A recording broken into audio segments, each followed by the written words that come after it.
رات کی تاریک ترین پہر میں جب کوئی شخص اپنے رب کے حضور حاضر ہوتا ہے تو وہ رب اس بندے کے دل میں آنے والی ہر دعا کو قبول کرتا ہے۔ تمہاری ناممکن خواہش تہجد ممکن بنا سکتی ہے۔ ہر تکلیف سے تہجد تمہیں شفا دلا سکتی ہے۔ تم سوچ بھی نہیں سکتے کہ ایک تہجد تمہیں کیا کیا دلوا سکتی ہے۔ تہجد معجزات کا دوسرا نام ہے۔ تہجد اگر لاڈلی عبادت ہے تو تہجد پڑھنے والا بندہ اللہ کا سب سے لاڈلا ہے، اور جب لاڈلا فرمائش کرتا ہے تو اسے رد کرنے کی کوئی گنجائش باقی نہیں رہتی۔ اللہ کی خاص محبت حاصل کرنے کا یہی سب سے حسین لمحہ ہے۔ جو بھی دعا آپ کی قبول نہیں ہو رہی وہ تہجد میں مانگنے سے ضرور قبول ہو جائے گی۔ آپ کے ہاتھ اٹھنے سے پہلے آپ کی زندگی تہجد بدل دے گی انشاءاللہ۔ اگر تہجد میں کوئی خاص بات نہ ہوتی تو اللہ کیوں تہجد پڑھنے والوں کے لیے پہلے آسمان پر آتا، صرف یہ پوچھنے کے لیے کہ انہیں کیا چاہیے؟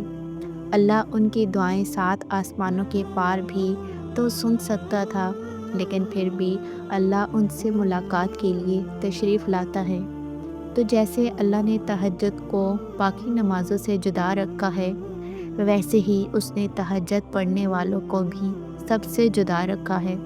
اللہ تہجد پڑھنے والوں کو سب سے خاص رکھتا ہے، اور ان کے لیے ایسے معجزے ہیں جو کسی کے لیے نہیں۔ اب اللہ 7ویں سے پہلے آسمان پر اپنے بندوں کو خالی ہاتھ لوٹانے تھوڑی نہ آتا ہے۔ سنو، تمہیں سب مل جائے گا، تمہیں سب مل جائے گا جو تم چاہتے ہو۔ تمہارا تہجد میں اللہ کے سامنے گڑ گڑانا کبھی بھی ضائع نہیں جائے گا۔ اللہ تو ہر دعا پوری کرتا ہے، اور جو تہجد میں مانگی جائے اس دعا کا تو مقام ہی بہت ہے۔ مایوس نہ ہوا کرے، اللہ تمہیں بہت قریب سے دیکھ رہا ہے۔ وہ جانتا ہے کون سی اذیت تمہیں توڑ رہی ہے۔ یقین جانو یہ تمہیں جوڑا جا رہا ہے۔ اللہ تمہاری دعا، تمہاری چاہت بہت جلد تمہیں لوٹا دیں گے۔ تہجد کی توفیق مل جانا ہی قبولیت کی نشانی ہے۔ تہجد کی دعائیں جب نصیب کے روبرو کھڑی ہو جاتی ہیں تب کچھ بھی ناممکن نہیں رہتا۔ تب چاروں طرف کن کی صدائیں گونجتی ہیں۔ تہجد کا خاموش سجدہ اور زار زار بہتے ہوئے آنسو اللہ کبھی بھی ضائع نہیں کرتا۔ جو کہانی تہجد تک پہنچ جاتی ہے وہ پھر ادھوری نہیں رہ سکتی۔ چاہت سے نصیب تک کا جو فاصلہ ہے وہ بس ایک دعا کا ہے۔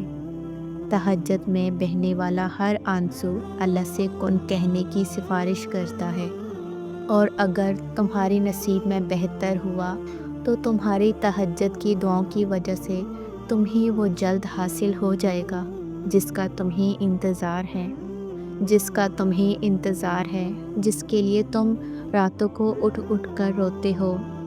دعاؤں میں اس گناہگار کو بھی ضرور یاد رکھیے گا۔